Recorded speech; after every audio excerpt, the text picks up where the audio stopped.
இந்த God's decision, தேவனுக்குள்ளாக இருந்து எடுக்கிற முடிவு ரொம்ப இம்பார்ட்டன்ட். நீங்கள் உங்கள் எதிர்காலத்தை கர்த்தருக்குள்ளிருந்து நிர்ணயிக்க வேண்டும். பல நேரங்களிலே நீங்கள் எதன் அடிப்படையில் நிர்ணயிக்கிறீங்க நான் உங்களுக்கு சொல்றேன். ஆதியாகமத்தின் புஸ்தகம் 3ஆம் அதிகாரத்தை வாசிங்க. ஆதியாகமத்தின் புஸ்தகம் 3ஆம் அதிகாரம் அந்த 6வது வசனம் திருப்பி வாசிங்க. அப்பொழுது ஸ்ரீயானவள், அந்த விருட்சம் புசிப்புக்கு நல்லதும் பார்வைக்கு இன்பமும் புத்தியை தெளிவிக்கிறதற்கு இச்சிக்கப்படத்தக்க விருட்சமுமா இருக்கு. இப்போ இந்த விருட்சம் இப்படிலாம் இருக்க, இந்த விருட்சம் எங்க இருந்துச்சு தெரியுமா? அதான் ரொம்ப முக்கியம், ரொம்ப இம்பார்ட்டன்ட். அதுதான் வீழ்ச்சிக்கு காரணம். வாசிங்க 3ஆம் அதிகாரம் 3ஆம் வசனம் வாசிங்க. ஆனாலும் தோட்டத்தின் நடுவில் இருக்கிற விருட்சத்தின் கனியை குறித்து தேவன் நீங்கள் சாகாதபடிக்கு அதை புசிக்கவும் அதை தொடவும் வேண்டாம் என்று சொன்னார் என்றால். இந்த விருட்சம் எங்க இருந்துச்சு? தோட்டத்தின். சரி, இன்னொரு விருட்சம் எங்க இருக்குன்னு பாருங்க. வாசிங்க 2:9 வாசிங்க.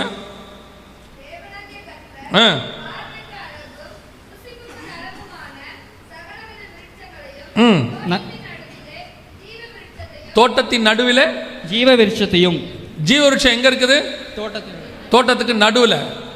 இந்த வீழ்ச்சி, இச்சிக்கப்படத்தக்க விருட்சம், அது எங்க இருக்குது? அது எங்க இருக்கு? அதுவும் நடுவில் தான் இருக்குது. 3ஆம் அதிகாரம் 3ஆம் வசனம் திருப்பி வாசிங்க பார்ப்போம்.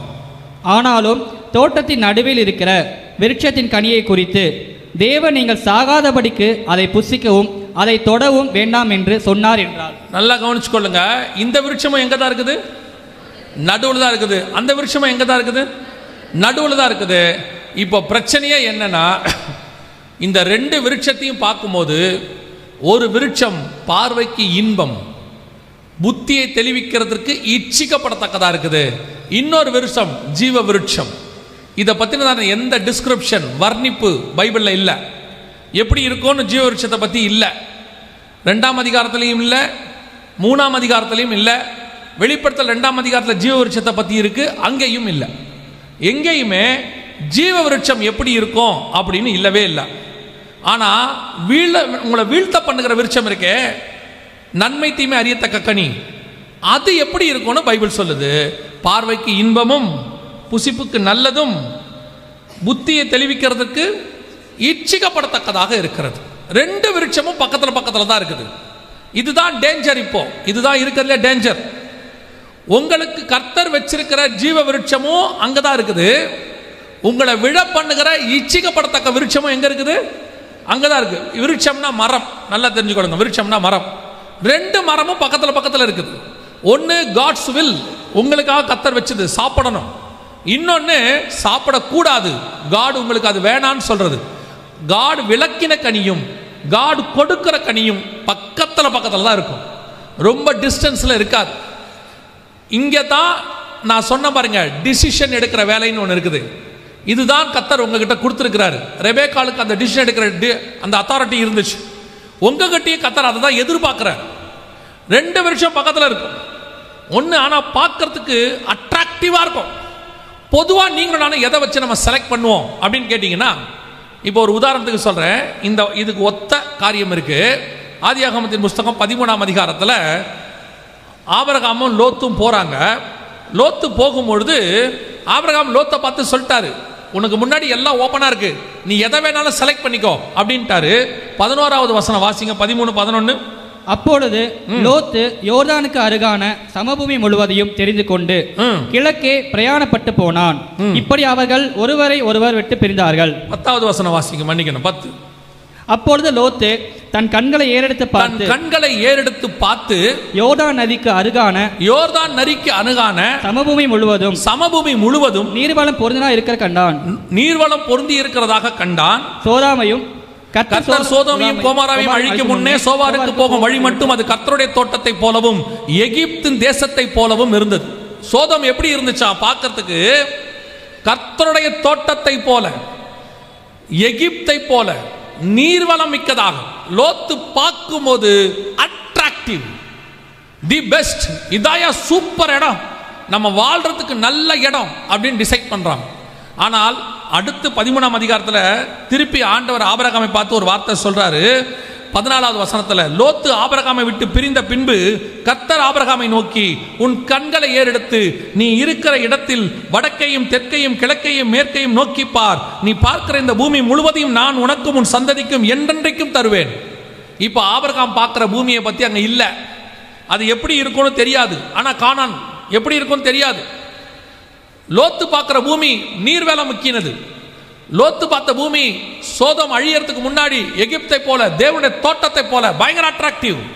ஆனா ரெண்டும் பக்கத்துல பக்கத்துல தான் இருக்குது. ஒன்னு கானான் இஸ்ரேல், இன்னொன்னு சோதோம்.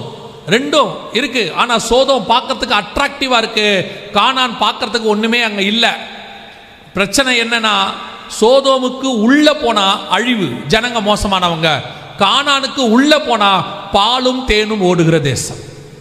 வெளியிருந்து பார்க்கும்போது நீ எதை வச்சு டிசைட் பண்ற, நீ டிசிஷன் எடுக்கிறது எதை பேஸ்ல இருக்கு, அதான் ரொம்ப இம்பார்ட்டன்ட். வெளியிருந்து பார்க்கும்போது அட்ராக்டிவ், நல்லா இருக்குது. நான் சொல்வது வெறும் உன் வாழ்க்கை பார்ட்னரை தேர்ந்தெடுக்கிறதை பத்தி சொல்லவே இல்லை. உன்னுடைய படிப்பு, உன் ஊழியம், உன் வேலை அத்தனையும் சேர்த்து சொல்றேன். எதை செலக்ட் பண்ணாலும் நீ செலக்ட் பண்ண வேண்டியது உன் கண்களை நம்பி அல்ல. இன்னைக்கு கடைசி காலத்தில் கண்களை நம்பித்தான் பெரும்பான்மையான காரியங்கள் முடிவு செய்யப்படுகிறது. எல்லாம் அதை பேஸ் பண்ணித்தான். பார்வைக்கு இன்பமா இருக்குதா? லோத்துக்கு சோதோம் பார்வைக்கு இன்பமா இருந்துச்சு. ஏவாளுக்கு நன்மை தீமை அறியத்தக்க கனி பார்வைக்கு இன்பமா இருந்துச்சு. இப்போ யாக்கோபை ஆண்டவர் அனுப்பி விடுறாரு. அனுப்பி விட்டவொடனே அவங்க மாமா வீட்டுக்கு போறான், லாபான் வீட்டுக்கு. அங்க 2 பேர் இருக்கிறாங்க. கர்த்தருடைய திட்டம் லேயால் மேலில் இருந்துச்சு. ஆனா ஏன்னா லேயாளுடைய சந்ததியில தான் யூதா வராங்க, லேவி வராங்க. இப்போ ராகேல் மேல காட்ஸ் பிளான் அப்ப இல்லை. ஆனா பார்க்கறதுக்கு பார்த்தீங்கன்னா லேயாலை குறித்து கூச்சக்கண்ணியாக இருந்தால்னு இருக்கு. ராகேலை பார்த்து அந்த ஸ்திரீ அழகுள்ளவளாய் சௌந்தரியம் உள்ளவளாய் இருந்தால்னு இருக்கு. இப்போ யாக்கோபு பார்த்த உடனே ராகேலை செலக்ட் பண்ணிட்டார். ஓ பிரைஸ் காட், இதான் நமக்கு அப்படின்ட்டார். ஆனால் கர்த்தருடைய திட்டம் லேயால் மேல இருந்துச்சு. இவன் ராகேலை கேட்டான், கர்த்தர் கேட்காமே லேயாலை கொடுத்துட்டாரு. ஏன்னா திட்டம் லேயால் மேல இருக்கு. பல நேரங்களிலே நீங்கள் எடுக்கிற முடிவு கண்களின் அடிப்படையில், பல நேரங்களில் நீங்கள் எடுக்கிற முடிவு அறிவின் அடிப்படையில், புத்தியை தெளிவிக்கிறதுக்கு இச்சிக்கப்படத்தக்கதாக இவங்க நம்ம லைஃப் பார்ட்னராக தான் நல்லா இருக்கும், இந்த வேலை எனக்கு கிடைச்சா நல்லா இருக்கும், இந்த ஊர்ல இருந்தா நல்லா இருக்கும், ஒவ்வொன்றுத்துக்கும் முடிவு எடுக்கிறோம், இந்த படிப்பு நல்லா இருக்கும். திருப்பி சொல்றேன், நீங்க படிங்க. ஆனா கர்த்தர் என்ன சொல்றாரோ அதை படிங்க. இன்னைக்கு எது மேல இருக்கு, இன்னைக்கு எது பெருசா இருக்கு, ஃபியூச்சர்ல இதுதான் ரொம்ப சூப்பரா வரப்போகுது, அதன் அடிப்படையில் படிக்காதீங்க. இன்னைக்கு எந்த இடத்துல இருக்கணும், இன்னைக்கு அமெரிக்கா பாருங்க. ஒரு காலத்தில் அமெரிக்காவுக்கு எல்லாம் ஓடினாங்க, அமெரிக்கான்னு போனாங்க. இன்னைக்கு அமெரிக்கா விட்டு கிட்டத்தட்ட எத்தனையோ லட்சம் பேர் ரிட்டர்ன் ஆயிட்டாங்க. பல நாடுகளுக்கு ரிட்டர்ன் ஆகுறாங்க. இன்னைக்கு அமெரிக்கா வாழ தகுதி இல்லாத நாடாக மாறுகிறது. நான் யூகேல போய் படிக்க போனேன், அதாவது வேலைக்கு போனேன். போன போது ஆண்டவர் அங்கிருந்து இங்கே ஊழியத்துக்கு வர சொன்னார், இந்தியாவுக்கு.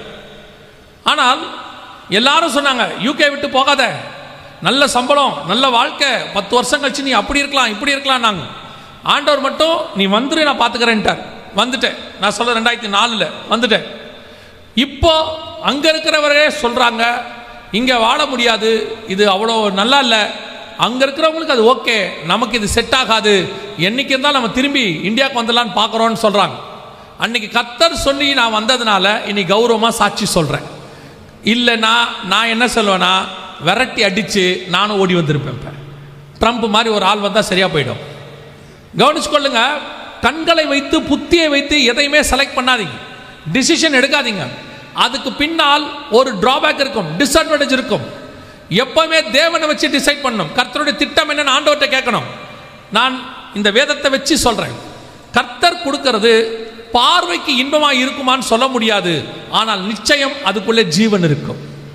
கர்த்தர் கொடுக்கறதுல நீங்க விரும்புறபடி அது இருக்குமான்னு தெரியாது, ஆனால் அதுல உங்களுக்கான ஃபியூச்சர் இருக்கும், அதுக்குள்ளதான் உங்க ஃபியூச்சர் இருக்கும். டிசிஷன் அப்படி எடுங்க. சிலர்லாம் பார்த்த உடனே செலக்ட் பண்ணிடுறான். பார்த்த உடனே பஸ் ஸ்டாண்ட்ல நிக்கிறான், பார்த்த உடனே செலக்ட் பண்ணிடுறான். இதுதான் தேவ சித்தம். எப்படி நான் சொல்றேன், நானும் ப்ளூ சட்டை அதுவும் ப்ளூ சட்டை, 2 ப்ளூ சட்டை போட்டா தேவ சித்தம்ன்றான். இன்னைக்கு அதான் தேவ சித்தம். வேற ஒரு தேவ சித்தத்துக்கு வேற எதுவுமே கேட்க வேண்டியதே இல்லை, ஜோம் பண்ண வேண்டிய அவசியமே இல்லை. சிலர்லாம் சொல்றாங்க, நான் போனேன் அந்த கோர்ஸ் நான் கேட்காமலேயே கொடுத்துட்டாங்க. கேட்காமலேயே ஆண்டவர் தான் கொடுக்கணும்னு இல்லை, பிசாசும் கொடுக்கும். பிசாசு கூட்டு போய் என்ன பண்ண, ஆண்டவர்கிட்ட மலைக்கு மேலே நிறுத்தி என்னை தாழ விழுந்து பணிந்து கொண்டால் இவை எல்லாவற்றையும் நான் உனக்கு. ஏசுநாதர் கேட்டாரா அவனை, எனக்கு எதாவது தாப்பான்னு கேட்டாரா? பாருங்க, எல்லா ஆசீர்வாதமும் கர்த்தரிடத்திலிருந்து வருகிறது இல்லை. கர்த்தர் ஆசீர்வதிக்கிறார், இல்லைன்னு சொல்லலை. ஆனால் எல்லா ஆசீர்வாதமும் எங்கேருந்து வரல, கர்த்தரிடத்திலிருந்து வருகிறது இல்லை. ரொம்ப கேர்ஃபுல்லாக இருந்து கொள்ளணும். இன்னைக்கு உன்னுடைய வீழ்ச்சிக்கான முதல்ல காரணம் என்ன அப்படின்னு கேட்டால், உன்னுடைய டிசிஷன். எதன் அடிப்படையில் நீங்கள் தீர்மானிக்கிறீர்கள், எதன் அடிப்படையில் உங்கள் செலெக்ஷன் இருக்கு. உங்கள் அறிவை பேஸ் பண்ணாதீங்க. நீங்கள் சில நேரங்களில் சிலருடைய அறிவை பேஸ் பண்ணுவீங்க. அவங்கள கேட்டேன், இவங்கள கேட்டேன், எல்லாரும் ஆலோசனை சொன்னாங்க. யார் வேணாலும் சொல்லட்டும், அதிசயமான ஆலோசனை கர்த்தர் ஒருத்தர் மேலே உட்கார்ந்திருக்கிறார், வண்டர்ஃபுல் கவுன்சிலர். அவர் என்ன சொல்றாருன்னு பாரு. அவர் சொல்லுகிறபடி ஒரு முடிவு எடுங்க. அந்த முடிவு உங்கள் வாழ்க்கையில் மிக நல்லதாக இருக்கும். அல்லேலூயா. ஒருவேளை நான் சொல்றது உங்களுக்கு கொஞ்சம் கஷ்டமாக இருக்கும். ஏன்னா கொஞ்சம் பேர் முடிவோடு தான் உட்காந்துருப்பீங்க. இங்கே அவன் ஒரு முடிவோடு வந்து உட்காந்துருப்பான். இப்போ அவனுக்குள்ள ஒரு சின்ன கன்ஃபியூஷன் வந்திருக்கும். இது தேவசித்தம் தானா இல்லையா? ஏன்னா இப்போ தான் காலேஜ் சேர்ந்து ஒரு மாதம் ஆகிருக்கும். இல்லை, காலேஜ் சேர்ந்து ஒரு மாதம் ஆகிருக்கும். இது தேவசித்தமா இல்லையா? ஆசைப்பட்டு சேர்ந்துட்டோமே. ஒரு வாலிப பிள்ளை நீட் எழுதணும்னு சொல்லி அவள் வந்து எழுதுனா, நீட்டில் ஃபெயில் ஆகிட்டான். இப்போ நான் சொன்னேன், நீ என்ன செய்ய, கூட இன்னொரு சப்ஜெக்ட் படி, நெக்ஸ்ட் இயர் நான் நீட் எழுத போகிறேன்னா எழுது. நீ இந்த சப்ஜெக்டை ஒன்று எடுத்து படிச்சுக்கிட்டே எழுது, ஏன்னா 1 இயர் வேஸ்ட் பண்ண வேணாம் அப்படின்னு. அப்போது அவளும் சரி நான் சொன்னேன்றதுக்காக கீழ்ப்படிஞ்சு அவள் ஒரு கோர்ஸ் எடுத்துகிட்டு படிச்சுக்கிட்டே நீட் எழுதுனா. போன வாட்டியை விட நீட்டில் இந்த வாட்டி மார்க் குறைவாயிருச்சு. அப்போ சொன்னா அவள், நான் நல்லா தான் படிச்சுட்டு போனேன். நான் காட்ஸ் வில்னு ஒன்று இருக்குது. எல்லாரும் டாக்டர் ஆகணுங்கிறது காட்ஸ் வில் இல்லை. டாக்டர் ஆகணும், தேவ சித்தம் இருக்கு. சிலர் இன்ஜினியர் ஆகணும், சிலர் ஐஏஎஸ் ஆகலாம், ஐபிஎஸ் ஆகலாம், என்ன வேணால் ஆகலாம். பெரும்பான்மையாக ஊழியக்காரன் ஆகலாம். கர்த்தர் திட்டம் என்னன்னு இருக்குது, அதுக்கு தான் நம்ம ஃபோக்கஸ் பண்ணணும். பல நேரத்தில் நாம் ஒரு அடம் பிடிச்சி, இல்லை இதுதான் நான் சின்ன வயசுலேருந்து ஆசைப்பட்டுட்டேன். ஆசைப்படுங்க, வேணான்னு சொல்ல, அது தேவ சித்தமாக தான் பார்க்கணும். தேவ சித்தம் இல்லைன்னா அந்த ஆசையை விடுறதுக்கும் நீங்கள் தயாராக இருக்கணும். ஆதாமுடைய முதல் வீழ்ச்சி அவனுடைய செலெக்ஷன், ராங் செலெக்ஷன். 2 பக்கத்தில் இருந்துச்சு, ஜீவ விருட்சமும் நன்மை தீமை அறியத்தக்க விருட்சமும். ஆனால் நன்மை தீமை அறியத்தக்க விருட்சத்தை விட ஜீவ விருட்சம் பார்வைக்கு இன்பமாக இருந்துச்சு. அவன் செலக்ட் பண்ணிட்டான். லோத்து செலக்ட் பண்ணாரு, யாக்கோபு செலக்ட் பண்ணாரு. எல்லாமே ஒரு இடத்துல அவர்களுக்கு பெயின்ஃபுல்லாக இருந்துச்சு. கடைசியில் அவர்கள் அது வீழ்ச்சியாக மாறுகிறது. 2வது வாசிங்க, ஆதியாகமத்தின் புஸ்தகம் 3ஆம் அதிகாரம். ஆதியாகமத்தின் புஸ்தகம் 3ஆம் அதிகாரம் 18வது வசனத்தை வாசிங்க. அது உனக்கு முள்ளும் குறுக்கும் விளைப்பிக்கும், வெயிலின் 2:18. பின்பு தேவனாய கர்த்தர், மனுஷன் தனிமையா இருப்ப நல்லதல்ல, ஏற்ற துணையை அவனுக்கு உண்டாக்குவேன் என்றார். கவனிங்க, இந்த வசனத்தை லிட்ரலா சில காரணங்களுக்காக கர்த்தர் எனக்கு இன்னைக்கு பேச சொல்லியிருக்கிறார். ஒரு சில நேரங்களில் யூத் மீட்டிங்கில் இந்த மாதிரி காரியங்கள்லாம் பேசப்படுகிறது இல்லை. அதான் சொல்கிறேன், யூத் மீட்டிங்கில் நல்ல வார்த்தைகள், மோட்டிவேஷன் ஸ்பீச் எல்லாம் இருக்குது. சில காரியங்கள் தேவைப்படுகிறது இந்த கடைசி காலத்தில். அதனால் ஆண்டவர் உணர்த்தினதுனால இதையும் சொல்கிறேன். அந்த வசனம் திருப்பி வாசிங்க பார்ப்போம். பின்பு தேவனாய கர்த்தர், மனுஷன் தனிமையாக இருப்ப நல்லதல்ல, ஏற்ற துணையை அவனுக்கு உண்டாக்குவேன் என்றார். ஏற்ற துணையை அவனுக்கு. இன்னைக்கு உள்ள பிரச்சனைகள் 2 காரியங்களை மிக முக்கியமாக நான் உங்கள்கிட்ட சொல்லிட்டு இந்த ஏற்ற துணையை பற்றி உங்களுக்கு ஒரு 2 விஷயத்தை மிக முக்கியமாக சொல்ல விரும்புகிறேன். ஏற்ற துணைனா என்ன? இங்கிலீஷில் பார்த்தீங்கன்னா அங்கே என்ன போட்டிருக்கு அப்படின்னு கேட்டிங்கன்னா, ஹெல்ப்பர்னு இருக்குது. அந்த இடத்துல வசனம் என்ன சொல்லுதுன்னா, The Lord said it's not good that man should be alone. I will make him and help to meet for him. ஒரு ஹெல்ப்பரை உண்டாக்குவேன் அப்படின்னு போட்டிருக்கிறது. நான் இதை பற்றி அப்புறம் சொல்கிறேன் ஹெல்ப்பர்னா என்னன்னு ஸ்பிரிச்சுவலாக. பொதுவாக ஏற்ற துணை அப்படின்னா என்ன? வாசிங்க, ஆதியாகமத்தின் புஸ்தகம் 1ஆம் அதிகாரம் 27வது வசனம். தேவன் தம்முடைய சாயலாக மனுஷனை சிருஷ்டித்தார், அவனை தேவ சாயலாக சிருஷ்டித்தார், ஆணும் பெண்ணுமாக அவர் சிருஷ்டித்தார். நல்ல கவனிங்க, எப்படி சிருஷ்டித்தார்? ஆணும் பெண்ணுமாக சிருஷ்டித்தார். காட் கிரியேஷனுடைய மிக முக்கியமான ஒரு அடிப்படை பேஸ் என்னன்னு கேட்டால், ஒரு மனுஷனுக்கு ஏற்ற துணை பெண் தான், ஒரு பெண்ணுக்கு ஏற்ற துணை ஆண் தான். இந்த கர்த்தருடைய இந்த பிளான், இந்த ஃபார்முலா ஒரு நாளும் மாறக்கூடாது. பேசிக்காக நான் பேசுகிறேன். எதுக்காக இதை உங்களுக்கு சொல்ல வரேன் அப்படின்னா, இந்த கடைசி காலத்தில் சபைகளுக்குள், உலகளாவிய சபைகளுக்குள், தமிழ்நாட்டுக்குள்ளேயும் இருக்கு, உலகளாவிய சபைகளுக்குள் கர்த்தர் அருவருக்கிற ஆணும் ஆணும் பெண்ணும் பெண்ணும் என்கிற கலாச்சாரம் நுழைஞ்சிடுச்சு. நிறைய பேர் என்ன கேட்குறாங்க, ஆணை ஆண் நேசிக்கிறது என்ன தப்பு இருக்குது, பெண்ணை பெண் நேசிக்கிறதுல என்ன தப்பு? நேசம் வேறு, நேசம் வேறு. நேசத்தை தாண்டி இவங்க தான் என் வாழ்க்கை துணை, நான் இவங்களோட தான் லைஃப் லாங் வாழ போகிறேன் அப்படின்னு சொல்லி, இன்னும் கொஞ்சம் வெளிப்படையாக சொன்னால் ஹோமோசெக்சுவாலிட்டியும் லெஸ்பியனை பற்றி நான் சொல்கிறேன். இது முழுக்க முழுக்க வேதத்துக்கு அருவருப்பானது. இன்னைக்கு சபைகளிலே இது காணப்பட தொடங்கிருச்சு. சபை இதை எதிர்க்க வேண்டிய இடம், அல்லது சபை இதை ரிமூவ் பண்ண வேண்டிய இடத்துல இருக்குது. சில கிறிஸ்டியன் ஆர்கனைசேஷன்ஸே இதை சரி என்று சொல்லுகிறார்கள். சில கிறிஸ்டியன் ஆர்கனைசேஷன்ஸ் இதில் என்ன தப்புன்னு கேட்குறாங்க. ஒன்று, இவங்களுக்கு வசனம் தெரியல, இல்லை எனக்கு வசனம் தெரியும்னு சொன்னால் இவங்க தெரிஞ்சு உங்களை மோசம் போக்குறாங்க. இவர்களெல்லாம் சாத்தானுடைய தூதர்கள். நல்லா தெரிஞ்சுக்கொள்ளுங்க. வேதம் ஆரம்பத்திலிருந்து தெளிவாய் சொல்லுகிறது, கர்த்தர் ஆணும் பெண்ணுமாக தான் சிருஷ்டித்தார், அதுதான் ஏற்ற துணை. உன் வாழ்க்கைக்கு கர்த்தர் நிர்ணயிக்கிறது ஒரு ஆணுக்கு பெண்ணைத்தான், ஒரு பெண்ணுக்கு ஆண் தான் வாழ்க்கை துணை. ஒரு ஆணுக்கு ஒரு ஆண் வர முடியாது, ஒரு பெண்ணுக்கு ஒரு பெண் வர முடியாது. இது முழுக்க முழுக்க சாத்தானுடைய தந்திரம். நீங்கள் வாசியுங்கள் உபாகமத்தின் புஸ்தகம், உபாகமத்தின் புஸ்தகம் 23ஆம் அதிகாரம் 17வது வசனத்தை வாசி. 23:17 வாசி. இஸ்ரவேலின் குமாரத்திகளில் ஒருத்தியும் வேசியா இருக்கக்கூடாது. ஏன் இவ்வளவு அர்ஜென்ட்டா வாசிக்கிற? யார் அது வாசிக்கிறாங்க? எங்க இருக்காரு? கையை தூக்குங்க. ஏன் என்ன வேச?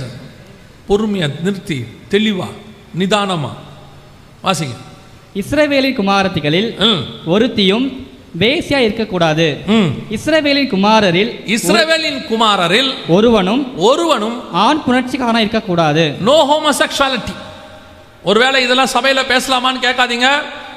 This is the right time. இதை பத்தி பேச வேண்டிய காலகட்டத்தில் சபை இருக்கிறது. 30 வருஷத்துக்கு முன்னாடி தேவையில்லை. ஏன்னா அப்படிப்பட்ட காரியங்கள் சபைக்கு வெளியரங்கமாய் தடுத்து நிறுத்தப்பட்டிருந்தது. இன்னைக்கு சபையை, மந்தையை தப்ப விடாத நாய்கள் வருகிற காலம், ஊழியக்காரனே பிரசங்கிக்கிற காலம். வெளிநாடுகள் எல்லாம் சபைகளுக்குள்ள வந்துடுச்சு. இப்போ இந்தியாவிலையும் நுழைஞ்சிருக்கு. சில இடங்கள்ல இதை பத்தி தப்பு இல்லைன்னு பேசுற ஆட்கள் உள்ள நுழைஞ்சிருக்கிறாங்க. வாலிப பிள்ளைகளுக்கு சொல்றேன், வாலிப பசங்களுக்கு சொல்றேன், ஒரு நாளும் கர்த்தர் இதை அருவருக்கிறார். எல்லா நாளும் அருவருக்கப்படுகிறது. ஒருத்தர் உபாகமத்தின் புஸ்தகத்தை வாசிச்ச உடனே அவர் சொல்றாரு, ஒருத்தர் எங்கிட்டே சொன்னாரு, ஒருவேளை அது பழைய ஏற்பாட்டு பிரமாணமா இருக்குமோ, புதிய ஏற்பாட்டில் கர்த்தர் கிருபையா இருக்கலாமோ? வாசிங்க 1 கொரிந்தியர் 1 தீமோத்தேயு 1ஆம் அதிகாரம் 10வது வசனம் வாசிங்க. 1 தீமோத்தேயு 1:10.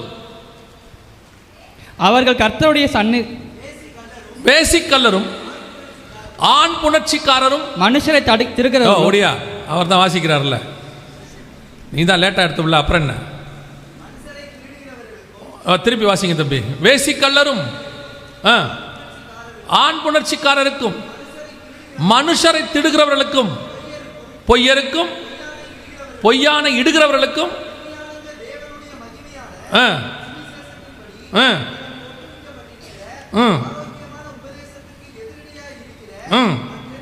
மற்ற எந்த செய்கைக்கும் விரோதமாய் விதிக்கப்பட்டிருக்கிறது.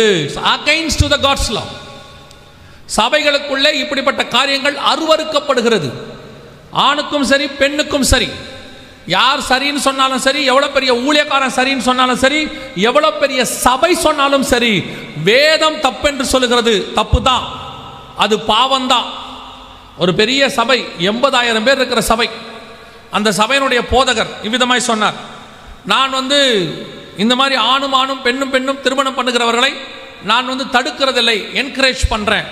காரணம், ஆண்டவர் பாவிகளை நேசிக்கிறார், நாம் ஏன் அவர்களை நேசிக்க கூடாது அப்படின்னார். திருப்பியும் சொல்றேன், ஆண்டவர் பாவிகளை நேசிக்கிறார், பாவத்தை அல்ல. பாவத்தை நேசிப்பதற்கும் பாவிகளை நேசிப்பதற்கும் வித்தியாசம் இருக்குது. பாவியை நேசிக்கிறார். எதுக்காக? பாவத்தை விட்டு வர வேண்டும் என்பதற்காக. ஒரு ஒரு ஒரு மனுஷன் இருந்தான், 38 வருஷம் படுத்திருந்தான். அவனை பார்த்து கர்த்தர் சொன்னாரு, விடுதலை ஆக்கினாரு. அடுத்து சொன்ன வார்த்தை என்ன தெரியுமா? இனி பாவம் செய்யாது. ஒரு அம்மா தப்பான வாழ்க்கை வாழ்ந்தாங்க, காலில் வந்து விழுந்தாங்க, இயேசு மன்னிச்சாரு. அடுத்து என்ன சொன்னாரு? இனி பாவம் செய்யாத. இயேசு பாவியை நேசித்தார், பாவத்தை அல்ல. பாவத்தை விட சொன்னார். இன்னைக்கு அந்த பாவத்தோட உட்கார்ந்து இருக்கிற சபை இருக்குது. அந்த பாவத்தை என்கரேஜ் பண்ற ஊழியக்காரங்க இருக்கிறாங்க. உங்களுக்கு சொல்லுகிறேன், அவர்கள் உங்களுக்கு நரகத்துக்கு வழிகாட்டுகிறார்கள். ஒரு நாளும் ஒரு ஆணுக்கு ஆண் துணையாய் மாற முடியாது, ஒரு பெண்ணுக்கு பெண் துணையாய் மாற முடியாது. ஆணுக்கு பெண் தான் துணை, பெண்ணுக்கு ஆண் தான் துணை. இதுதான் ஃபார்முலா, இதான் நேச்சர், இதான் கர்த்தர் வகுத்தது. யார் இதற்கு விரோதமாய் சொன்னாலும் அவர்கள் பாவம் செய்கிறார்கள், அவர்கள் தேவனுக்கு விரோதமாய் போகிறார்கள்.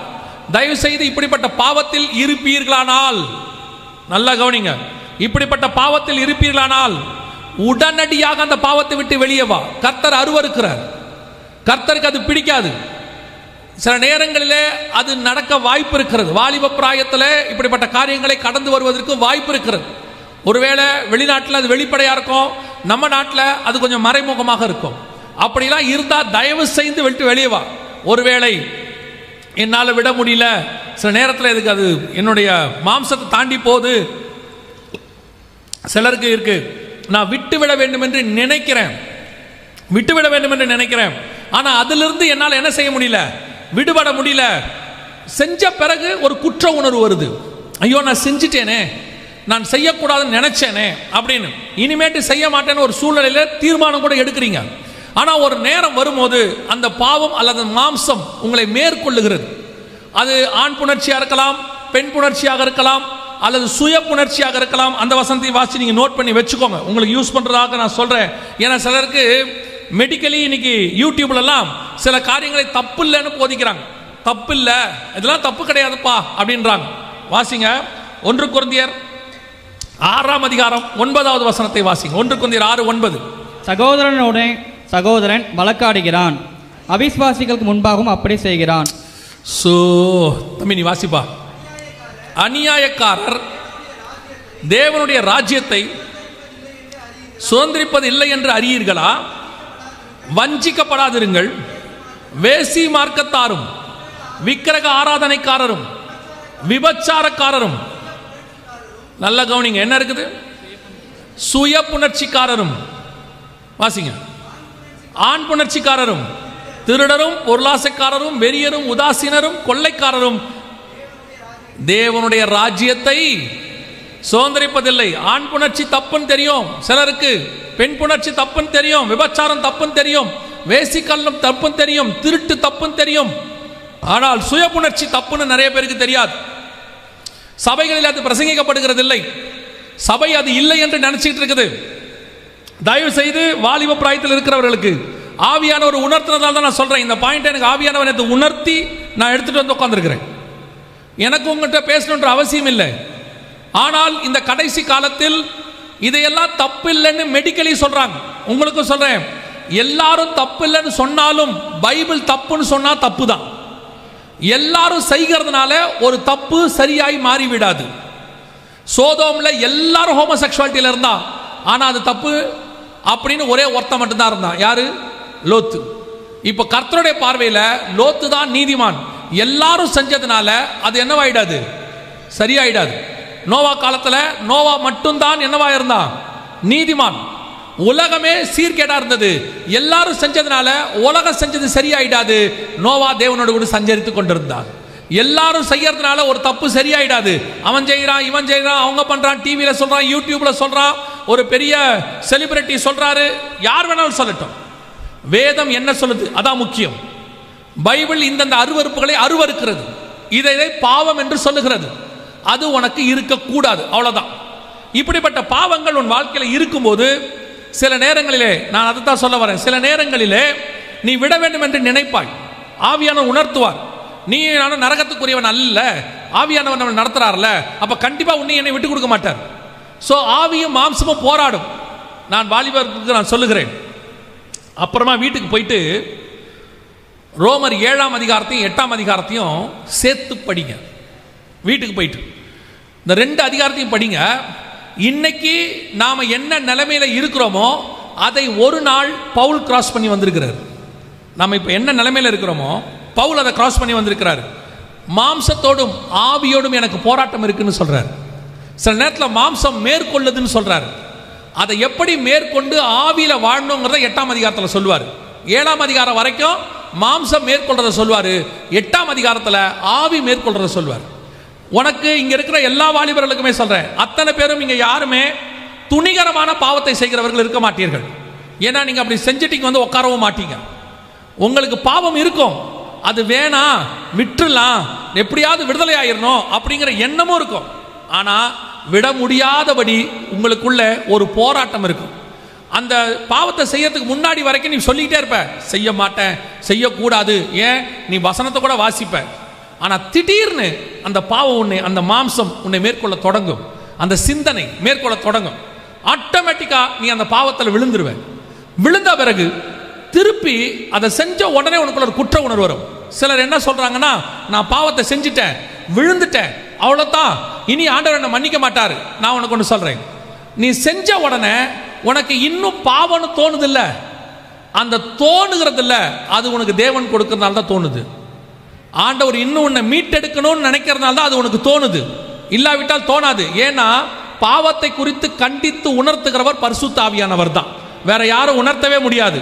நீ எப்போ உனக்கு அது பாவமா தோணாம செஞ்சா என்ன, எல்லாரும் தான் செய்றாங்க, நானும் செய்வேன் அப்படி நீ நினைக்கிற பாரு, அப்பதான் நீ தேவனை விட்டு தூரம் போயிட்டேன்னு அர்த்தம். இப்போ உன் பலகீனத்தை கர்த்தர் அறிஞ்சிருக்கிறார். எனக்கு ஆண்டவர் சொல்லி கொடுத்தது எப்பவே ஒண்ணுதான். என் வாலிப பிராயத்தில் 18 வயசுல நான் இயேசுவை ஏற்றுக்கொண்டேன். என் கல்லூரியோட முதல் வருஷம் நான் இயேசுவை ஏற்றுக்கொண்டேன். நான் எப்பவும் சொல்லுவேன், உங்க மத்தியில பேசுறதுனால வந்து நிக்கிறதுனால நான் மிகப்பெரிய பரிசுத்தவான் நீதிமான் சொல்லிக்கவே மாட்டேன். நான் எப்பவும் சொல்ற ஒரு வார்த்தை, என்ன மாதிரி ஒரு பாவிய கர்த்தரால மாத்தி கொண்டு ஊழியக்காரனா நிறுத்த முடியும்னா உங்க அத்தனை பேரையும் ஊழியக்காரனை மாத்த கர்த்தரால் முடியும். ஏன்னா நான் யாரு எப்படிப்பட்டவங்கிறது எனக்கு தான் தெரியும். ஒரு நண்பர் இவ்விதமாய் சொன்னார், every saint has a pastful sin அப்படிம்பார். எல்லா புனிதர்களுக்கும் ஒரு பாவமான வாழ்க்கை இருக்கும் பேக்ரவுண்ட்ல, என்னைக்காவது ஒரு நாள் இருந்திருக்கும், அதுல இருந்து அவங்க புனிதமா மாறி இருப்பாங்க. அதே மாதிரி தான் நான் என் வாலிப பிராயத்தில் 18 வயசுல இயேசுவை ஏற்றுக்கொண்டேன். முதல் 3 வருஷம் பயங்கர போராட்டம். ஏன்னா அந்த 18 வயசு வரைக்கும் நம்ம பண்ண பாவம்லாம் இப்போ ரிஃப்ளெக்ட் ஆகுது, வந்து அடிக்குது திருப்பி. ஏன்னா நம்ம கொஞ்சம் கொஞ்சமா செய்யல, நம்ம ரேஞ்சுக்கு என்ன முடியுமோ அந்த ரேஞ்சுக்கு செஞ்சுட்டோம். பார்த்தா எல்லாம் ரிஃப்ளெக்ட் ஆகி அடிக்குது. என்னை அந்த 3 வருஷம் என்னை கடிஞ்சு கொள்ளாம உணர்த்தி, ஒரு தகப்பன் தன் தோளில் சுமப்பது போல சுமந்து, உன்னால முடியும் முடியும் முடியும்னு சொல்லி என்னை தோல்ல போட்டு காப்பாத்தி கொண்டு இங்க நிறுத்தி இருக்கிறது பரிசுத்த ஆவியானவரும் தேவனும் தான். எத்தனையோ முறை வீழ்ச்சி, எத்தனையோ தடவை விழுந்திருக்கிறேன். ஆனா திருப்பி தூக்கி எடுப்பார், உணர்த்துவார். பல நேரங்களில் கர்த்தருக்கு முன்பாக சொல்றேன், பல நேரங்களில் என் சட்ட பனியெல்லாம் கிழிச்சிருக்கேன். நான் காலேஜுக்கு போயிட்டு வரும்போது சில பாவங்கள் வந்துடும், கண்கள் இச்சை வந்துடும். அந்த ஆண்டவரை கேட்பேன், ஏன் ஆண்டவர் எனக்கு இப்படி நடக்குது, நான் தான் நல்லா சர்ச்சுக்கு போறேனே, இதை செய்யக்கூடாதுன்னு நினைக்கிறேனே. அழுது ஆண்டவர்கிட்ட கேட்டு அந்த பனியனெல்லாம் கிழிச்சு கதறி அழுது 1.5 மணி நேரம் 2 மணி நேரம் தேவ சம்பந்தம் வெளியே வரும்போது பரிசுத்த ஆவியானவர் அப்படி ஆற்றி தேற்றி, அவரை மாதிரி மருந்து போடுறதுக்கு ஆளே கிடையாது. அந்த பாவத்திலிருந்து அப்படி விடுதலை ஆக்கி ஒரு மருந்து போட்டு, நான் இருக்கிறேன் வா பார்த்துக்கலாம் வான்னு சொல்லி 3 வருஷம் கர்த்தர் கொண்டாந்து அப்படியே தூக்கி நிறுத்தி, அந்த கல்லூரியின் வாழ்க்கையிலிருந்து வெளியே வரும்போது எந்தெந்த பாவம்லாம் என்னால் விட முடியாதுன்னு நினைச்சனோ அந்த பாவத்தின் சிந்தனையை கூட எனக்குள்ள இல்லாதபடிக்கு கர்த்தர் அந்த வேரோட தூக்குவதற்கு வல்லமை உள்ளவராகிறார். நான் அந்த தைரியத்தில், அந்த தேவன் மேல உள்ள நம்பிக்கையில சொல்றேன், என்னை மீட்ட தேவன் உன்னையும் மீட்க வல்லமை உள்ளவராயிருக்கிறார், உன்னையும் காப்பாற்ற வல்லமை உள்ளவராயிருக்கிறார், உன்னையும் தூக்கி நிறுத்த வல்லமை உள்ளவராயிருக்கிறார். நீ தயவு செய்து அவ்வளவுதான் முடிஞ்சிட்டோம். எனக்கு ஆண்டவர் சொல்லிக் கொடுத்தது ஒண்ணுதான், நான் விழ மாட்டேன்னு கர்த்தர் நினைக்கல, ஏன்னா நான் மண்ணு என்று அவர் நினைவு கூறுகிறார். ஆனா விழுந்தே கிடக்கிறனா இல்ல திருப்பி எழுந்திரிக்க ஆசைப்படுறனான்னு தான் அவர் பார்க்கிறார். நீ விழுந்துட்டினா பரவாயில்ல, எழுந்திரி. 7-70 தடவை மன்னிக்கிற தேவன் உனக்கு இருக்கிறார். உன்னை உருவாக்கின கர்த்தர் அவர், அவர் கையில் இருக்கிற களிமண்ணி நீ கெட்டு போகணும்னு விரும்பவே மாட்டார். எந்த சூழ்நிலையிலும் கர்த்தர் உன்னை மாற்றி கொண்டு வந்து உட்கார வைக்க வல்லமை உள்ளவர் தேவனாக இருக்கிறார். அல்லேலூயா, அல்லேலூயா. நீங்கள் பல நேரங்களில் அந்த காரியத்தை நீங்கள் தயவு செய்து விழுந்து கிடக்கிறத விட்டுருங்க. சிலர்லாம் சொல்கிறாங்க அவ்வளோதான் முடிஞ்சிருச்சு, இதுக்கு மேலே என்னால் எதுவுமே செய்ய முடியாது, ஆண்டவர் என்னை வெறுத்துட்டார், நான் பாவம் செஞ்சுட்டேன். இல்லை, உனக்கு அந்த எண்ணம் வருது இல்லை, ஆண்டவர் உன்னை தூக்கி எடுக்க விரும்புகிறார். இன்னைக்கு தான் அந்த டேவா கூட உனக்கு இருக்கும். இன்னைக்கு நீ வா, இங்கே உனக்காக ஜெபிக்கிற ஒரு கூட்டம் இங்கே இருக்கு. இவங்க இங்கே ஜெபம் பண்ணுவாங்க, நீயும் ஜெபம் பண்ணு. பூமியில ஒரு காரியத்தை குறித்து இருவர் ஒருமனப்பட்டிருந்தால் பரலோகத்தில் இருக்கிற என் பிதாவினால் அது ஆகும். அல்லேலூயா. இந்த கூட்டத்தை விட்டு நீ போகும்போது வந்த வண்ணமாய் திரும்ப போகிறது இல்லை. உன் பலகீனங்களை உன்னை விட்டு எடுக்கிற தேவன் இன்னைக்கு உன் மத்தியில கிரியை செய்வார். உன் மாம்சத்தை மேற்கொள்வதற்கு கர்த்தர் உனக்கு உதவி செய்வார். உனக்கு விருப்பம் இருந்தால் மட்டும் போதும். உதவி செய்கிற ஆண்டவர் இங்கே காத்திருக்கிறார். எத்தனையோ வாலிபர்களை தூக்கி எடுத்திருக்கிறார். உங்களுக்கு தெரியும், உலகத்திலேயே நம்ம காலத்தில் அவரை மாதிரி கலக்கின ஒரு ஆளே கிடையாது. பில்லி கிரகம் ஐயா உங்க எல்லாருக்கும் தெரியும். அவரை மாதிரி எவாஞ்சலிஸ்டா கலக்கினவங்க யாருமே இல்லை. அப்படிப்பட்ட பில்லி கிரகம் ஐயா ஒரு நாள் ரொம்ப காலேஜ் பருவத்தில் அவர் என்ன பண்ணாராம், ரொம்ப கோவப்பட்டு ஒரு பப்பில் போய் உட்காந்து சிகரெட்டை கையில் எடுத்துட்டாராம். சிகரெட் இப்படி கையில் எடுத்துட்டாராம். எடுத்து பற்ற வைக்க போறாராம். ஒரு பந்து ஃபுட்பால் எங்கிருந்து வந்துச்சுனே தெரியாதாம். ஜன்னல் ஆட்டோமேட்டிக்காக திறந்துருக்குது. அந்த ஜன்னல் வழியாக ஒரு ஃபுட்பால் வந்து அப்படியே அந்த இவருடைய முகத்துக்கும் கைக்கும் நேரம் வந்து அடிக்குதான். டம்முன்னு அடிச்சு அந்த சிகரெட்டை அடிச்சு கொண்டு போய் வெளியே போட்டுச்சான். அந்த நேரத்தில் ஆண்டவர் சொன்னாராம், உன்னை பாவம் செய்ய நான் விட மாட்டேன், நீ என்னுடைய பாத்திரம்னு சொன்னாராம். அதே ஃபுட்பால் கிரவுண்டில் 3 மணி நேரம் மனுஷன் அழுது கிடந்தாராம். கீழே விழுந்து அழுது கிடந்தாராம். 3 மணி நேரம் ஆண்டவரே நான் பாவம் செஞ்சுட்டேன், இனிமேல் செய்ய மாட்டேன், என்னை எடுத்து பயன்படுத்துங்கப்பான்னு. அந்த 3 மணி நேரம் கழிச்சு எழுந்திருக்கும் போது 21ஆம் நூற்றாண்டினுடைய மிக முக்கியமான தீர்க்கதரிசியாக அந்த மனுஷன் எழும்பினார். சுவிசேஷகராக எழும்பினார். அவரை கொண்டு லட்ச லட்ச லட்ச ஆத்துமாக்களை கர்த்தர் மீட்டெடுக்க வல்லமை உள்ளவராய் இருந்தார். அந்த தேவன் தான் உன்னுடைய தேவன். அந்த தேவன் தான் உன்னை அழைத்த தேவன். அதே தேவன் தான் உன்னை ஆசீர்வதிக்க போகிற ஆண்டவர். அல்லேலூயா. நீ விழுந்து போகிற இடத்திலேயே கர்த்தர் உன்னை உயர்த்துவார், அங்கே உன்னை தூக்குவார். அதுக்கு தேவை உங்ககிட்ட மட்டும் ஒரு தீர்மானம். இது பாவம், எனக்கு வேணாம் அப்படிங்கிற ஒரு உணர்வு, ஒரு ஒப்பு கொடுத்தல். ஒரு ஊழியக்காரன் நான் அசிஸ்டண்டாக இருந்தேன். அப்போ அந்த ஊழியக்காரர் என்ன செய்வார்னா, என்னை ஊழியத்துக்கு கூட்டிகிட்டு போவார். கூட்டும் போது ஒரு பிசாஸ் விரட்டுவார். பிசாஸ் விரட்டும் போது அவங்களுக்கே பிசாஸ் பிடிச்சிருக்கும். ஆனால் அவங்கள போன உடனே ஒரு ஜெபம் பண்ண சொல்லுவார். இவர் சொல்லுவார், இந்த ஜெபத்தை சொல்லு அப்படிம்பார். அப்போது ஒரு பாவரிக்கை ஜெபம் செய்ய சொல்லுவார். நான் ஒரு நாள் அவர்கிட்ட கேட்டேன், ஏன்னா அதுவே பிசாஸ் பிடிச்சிருக்குது அண்ணே, அது பிசாஸ் பிடிச்சிக்கிட்ட போய் நம்ம போய் பாவரிக்க ஜெபம் பண்ண சொல்கிறோமே, அது சரியானே அப்படின்னு கேட்டேன். அப்போ அவர் சொன்னார், அவங்க பாவரிக்க பண்ணுறது தெரியுமா தெரியாது, ஆனால் அவங்க பாவரிக்க பண்ணுறத, அந்த சரீரம் பண்ணுறத கர்த்தர் கேட்டுக்கிட்டு இருக்கிறார். அவங்களுக்கு அந்த பாவரிக்க அவங்க வாயிலேருந்து வந்துட்டாலே நமக்கு ஒரு அத்தாரிட்டி கிடைச்சா மாதிரி ஆண்டவர்கிட்ட கேட்க முடியும், இவங்க பாவரிக்க பண்ணியிருக்கிறாங்க ஆண்டவரை, இவங்களை விடுதலையாக்குங்கன்னு. அதுதான் நான் புரிஞ்சுக்கிட்டேன். உன் வாயிலிருந்து ஒரு பாவரிக்கை, ஒரு ஜெபம், ஒரு வேண்டுதல் புறப்படுமானால் பரலோகத்தின் தேவன் அதற்கு பதில் கொடுப்பதற்கு வல்லமை உள்ளவராக இருக்கிறார். இன்னைக்கு அப்படி ஒரு பதிலை தேவன் கொடுப்பதற்கு என்னவா இருக்கிறார்? வல்லமை உள்ளவராக இருக்கிறார். அல்லேலூயா. எத்தனை பேர் விசுவாசிக்கிறீங்க கர்த்தர் என்னை விடுதலையாக்க போறாருன்னு? இன்னைக்கு போகும்பொழுது அது என்ன காரியமோ எல்லாருக்கும் இருக்கும் நான் சொல்லலை. அது என்ன காரியமோ, அது வெளியே தெரிஞ்ச பாவமோ தெரியாத பாவமோ, அதை கர்த்தர் விடுதலையாக்கி உன்னை கர்த்தர் மீண்டுமாக என்ன ஸ்தானத்துக்கு அழைச்சாரோ அதே ஸ்தானத்துக்கு கொண்டு வருவதற்கு வல்லமை உள்ளவராக இருக்கிறார். அல்லேலூயா.